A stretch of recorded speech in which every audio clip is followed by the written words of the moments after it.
bigcal and welcome to my world. Today I want to talk a little bit about the Sony Playstation. Now in previous videos I've talked about the NES, SNES and N64. Those consoles, the NES and the SNES, were ones that we got pre-owned for starters because they were too expensive for us at the time, and they were always shared between me and my brother. The N64 originally my brother got for his birthday, brand new, just for him, and then obviously I've more recently bought one for myself.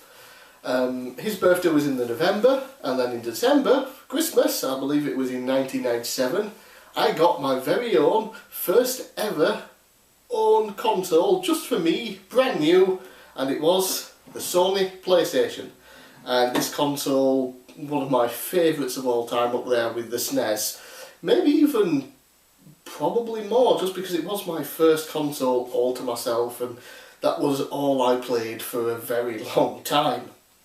Anyway, this console is actually the first one that I've been able to show that is still my original one. This is the one that I did indeed get for Christmas back in 1997, and it does still work, but it is a little bit dodgy.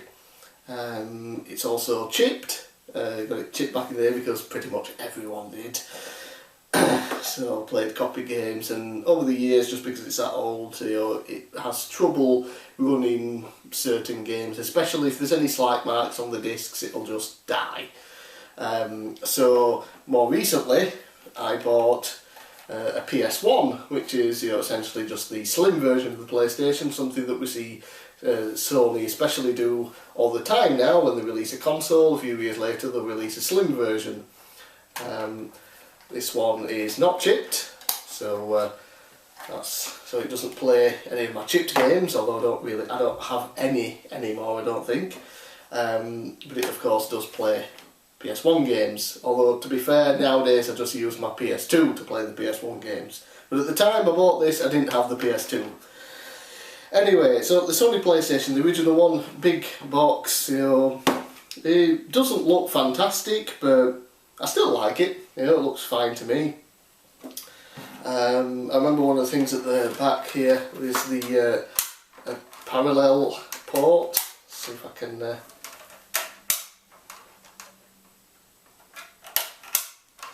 it open. How on earth did I do this back in the day? There we go.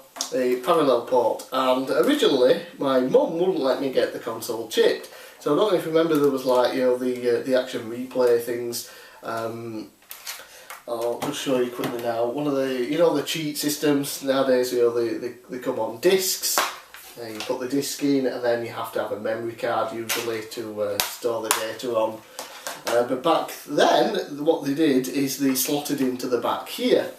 I don't have my original anymore, but you'd slot it in there, and then what you could do to play copied games is you would put a spring here. I don't know how well this is going to show up on the camera, but you put a spring there, so when this went down, when it came up, it didn't think it was up. So what you could do is put in an original game, let it load for a few seconds, lift it up, take it out, put in a copied game, and then play it through the cheat cartridge thing. And that's how I would play copied games originally, until one day my dad basically took it into this place he knew and got it chipped for me without telling me mum. Yeah, but in the end she didn't really care. So yeah, that's what I had to do originally. The controller, let's see, unwind it. Here's the again the original controller, a bit dirty. It's been in a box for a few years. Essentially the PlayStation controller really hasn't changed that much at all. You know, you've still got the triggers up here, D-pad, 4 buttons, you know, start and select. Really nice gamepad. Probably still one of the better ones today. Really like it. Then of course, even before the PS1 Slim came out, they released the original analog controller. which again is pretty much the same, only now we have the 2 analog sticks and the triggers are a little bigger at the back. And this is pretty much the PS1, the PS2 and the PS3 controller. You know, the design is still really good, so you know, if it ain't broke, why fix it? You know, they didn't need to add anything on to the controller. They already had plenty of buttons, dual analog sticks. It was fine then, and it's still fine today. You know, a great controller. And of course, games now are on CDs, so in order to save game data you needed memory cards. I've got 3 here, and these slotted in above the controller port. I don't have an original Sony one anymore, it died quite a few years ago, so I've got one from Game, which I've had almost as long as the original Sony one would have lasted. And then just 2 Joytech ones that I got on eBay. It was like 2 for £1 or something. Just a whole 1 meg of memory. And one of them, I believe, I do use for the Exploder cheeked cartridge thing. Anyway, so games. Do have quite a lot of games for the system. Over the last few years I've had to sort of re-buy some of the games that I originally had, because while I kept the console, I did trade in a bunch of games at one point, so I had to re-buy some, plus a lot of them I did have on copy, so I've had to buy originals so I can play them again. These ones over here, some really good games in here, but I'm not going to talk about that. I just want to talk about these select few, although there are quite a lot. The highlights of my collection, which is what I tend to do on these videos so they don't go too long, although I do think that this particular video might be a bit longer than some of the previous ones. So we'll start off with Theme Park. Fantastic game, absolutely love this. I do remember originally playing it on some sort of computer. I don't know, because you know, back in the day they weren't just called a PC, there was, you know, the Amigas and things like that, and all these different ones. And I just remember my uncle, who was in the army, would come back on leave or whatever, and he'd have a computer and he had Theme Park on it, and I would play Theme Park on this computer. It was fantastic. So PlayStation 1 version, this is still my original copy. Unfortunately there is no back cover. I genuinely don't remember why. It's the same with the first Crash Bandicoot game, there's no back cover. But there you go, so I've still got the game, still love playing it today, it's fantastic. A game that I picked up a couple of months ago on eBay is Soviet Strike. A fantastic game. I'm pretty sure it's sort of like a sequel to some 16-bit games, although I never did play them. Basically a helicopter, fly around, doing missions, shoot things, overhead view, really fun. Funny story about this when I first bought it. Let's see, what's the age on this? 11 plus is the age, and I just turned 11 that week, and with my birthday money I bought this game. And I remember actually the guy behind the counter having to ask my mum if I was old enough for it. I'm pretty sure that is the first and only time I've ever been asked to confirm my age when buying a video game. So really fun game. And of course, no game collection of mine for any system would be complete without wrestling games. I do have more over in this pile, but I just want to go over some of the better ones. WCW Mayhem, one of my favourite games for the system, really good. Great WCW roster, you got to create a wrestler, fun season mode where you go after each title. Commentary was actually on this, which in terms of the WWF ones, we didn't really get commentary until the PS2 days, but they actually had it on here, and it was quite good for the most part. Some people don't like the WCW games for the PS1. Backstage Assault, the sequel to this, was essentially the same game, but they removed rings. They had a wrestling game with no wrestling rings, which insane. But if you want a WCW game for the PS1, definitely go with Mayhem. Another funny story about this, when I bought it originally on copy, it wasn't released yet in the UK, and I got the US version. And what I didn't know at the time is that the US version wouldn't play in colour on the PS1 unless you connected with a SCART cable. And this was the first time I'd ever heard of SCART cables. This was like 1999. So I had to buy a SCART cable for my PS1 in order to play the game in colour, which just insane these days to think that you'd have to buy a separate cable to play another game in colour. And of course the top wrestling game for the PlayStation 1, one of my favourites, it was on my top 10 favourite PS1 games list, is of course WWF or WWE, depending on which version you have. I have both. SmackDown 2, Know Your Role. Like I said, I've already talked about this in my top 10 PS1 games, so I don't really need to say too much other than it is just such a fantastic game. Unbelievable. Love it to this day, still play it. I play it more today than I do any wrestling game since SmackDown vs Raw 2006 on the PS2. They're just not as good anymore. The reason that I own two copies is my original one here. I remember when I was at university I wanted to play some PS1 games, so I downloaded a PS1 emulator and then just brought all of my games over, just the discs, in a CD wallet. And when I moved back home from university, I lost the CD wallet and all the games that were in it, so I had to re-buy it. And I rebought it and it was branded with WWE. And then, a couple of months later, I found the wallet with all my original games in. So, ended up with it twice. And because of two different versions, I decided to keep both. Next up is the original Grand Theft Auto. Tremendously fun game. Love the overhead Grand Theft Autos. And then of course to go with it was Grand Theft Auto London. I have two versions of this. The first one is the mission pack, which you needed the original Grand Theft Auto disc to play. What you'll do is you put this game in first and then it would load up and then tell you to open the lid and put in the first Grand Theft Auto game. And then most recently I found out that there was a special edition where it was just a standalone. So I found it on eBay, cheap as hell, picked it up.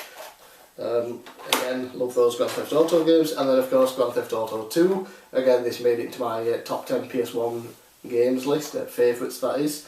Excellent game, should be owned by everyone who owns the PS1, especially if you're a Grand Theft Auto fan. And finally for this pile, excuse the broken case, is Worms, the original. Had this very early on in the days of the PlayStation when I owned it. Unbelievably fantastic game. I would spend hours upon hours playing it because I was, not bragging, but I was extraordinarily good at hitting any worm anywhere with any kind of weapon. So you know, I could really kill the other team at any time I wanted, and what I would do is piss about and, you know, drill tunnels and make a huge underground base for my worms, and then when I got bored of that I would teleport them to the surface and murder the other team with weapons. Fantastic game to this day, still love it. In my opinion, still the best Worms game. Okay, next up, again, another game that made my top 10 PS1 favourite games list. I think all 10 of them are in this pile, so I won't go on about them too much. Command & Conquer Red Alert Retaliation. Love the Command & Conquer series. This was definitely my favourite on the PlayStation 1. A must-have for you know, strategy games. Again, game that was on my top 10 favourites list is Rugrats Search for Reptile. I've also done a full video review on this, so check that out. Excellent 3D platformer. Well, not really excellent, it's still kind of really an average game. I just like it more because I'm a huge fan of Rugrats and it's you know, very faithful to the show. Boxing games now. Not usually a fan of sports games, but I do enjoy the odd boxing game.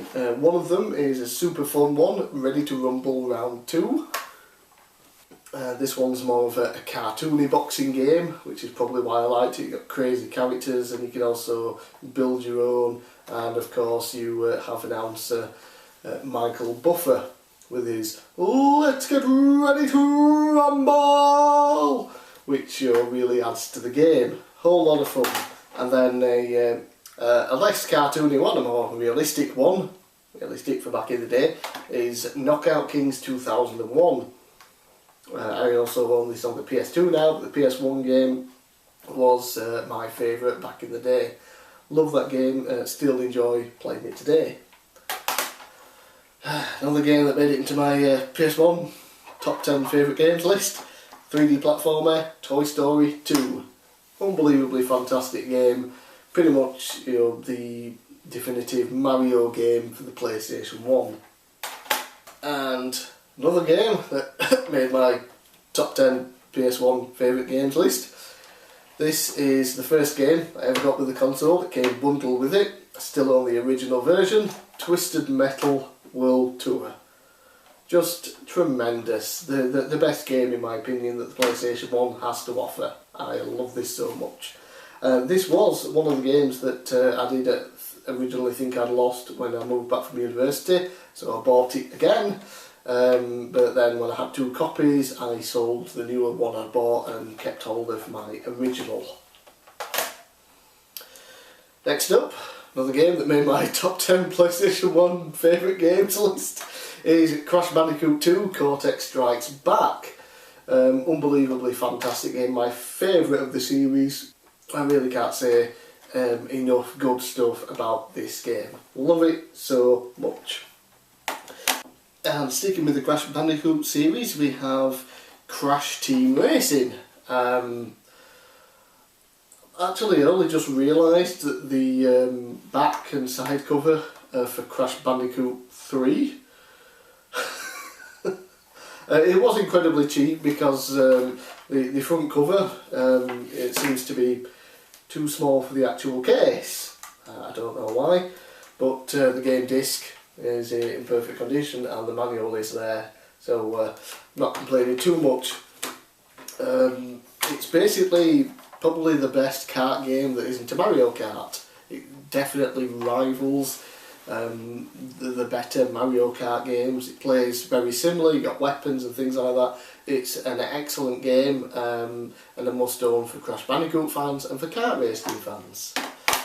Another Crash game that I love that isn't usually mentioned much because it's not part of the main series is Crash Bash.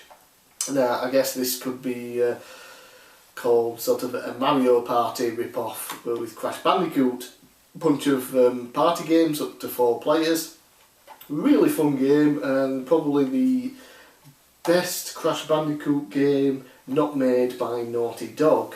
After they made the original trilogy and Crash Team Racing, Naughty Dog no longer had the rights to the game, so it was made by... no idea who it was made by, I can't make it out on the box. But yeah, really fun game if you can get hold of it. It does, the price does kind of go up a bit for this one because it wasn't as well known. Not many people actually owned it, I don't think, but really good game, very fun. The next 3 games are also on my PS1 top 10 favourite list, so I think that's all 10 in here. The first one, another 3D platformer, is Gex 3D Enter the Gecko. Absolutely love this game, especially the European version that we got with the voice actor. Absolutely fantastic, sounds way better than the American version, which is just horrible. Really fun 3D platformer, again sort of similar to Mario. You go into TVs instead of paintings though, like Mario 64 was at the time. Really fun. Driver 2, again I already mentioned this in my top 10 favourite PS1 games list. Great game, I used to love just riding around in the car, looking for secrets, finding the hidden cars, having the cops chase after me, trying to escape them, and then of course you could also get out of your vehicle and hijack other ones. Kind of, I guess, a predecessor to what would be the Grand Theft Auto games. We could hijack cars and it was a 3D sandbox game. Obviously there wasn't nearly as much to do with the driver games as it was more about just driving rather than getting out. And finally, Tony Hawk's Pro Skater 2. Awesome skating game, the best in the series in my opinion. I've been having a lot of fun recently with this, playing through it. Excellent game, must own for any skateboarding fans and Tony Hawk's game series fans. Definitely pick that up. And that's it for game highlights. I've already mentioned the Explorer cheat disc thing. In terms of accessories and things, I don't have any for the PlayStation 1 really. Of course there were light guns, but I never owned one as a kid. Probably a few other things that I don't even know about. Closest thing I've got here is a demo disc. Came with one of the magazines, and it had some game demos on it, interviews, things like that, and this one also had cheats built into it for SmackDown 2, which is probably why I kept hold of it all these years. Also game reviews on and things like that as well. Just a fun little disc that I for some reason kept hold of. So that's it for the PlayStation 1. Hope you enjoyed this video. Remember, if you did enjoy it, like, subscribe and comment below. Tell me about your memories of the PlayStation 1. What games do you own? And if you want to see my full PS1 games collection list, check out bigcalsworld.co.uk and look at the gaming collection page where everything is listed on there. So I'm Big Cal, thanks for watching, I'll see you again next time.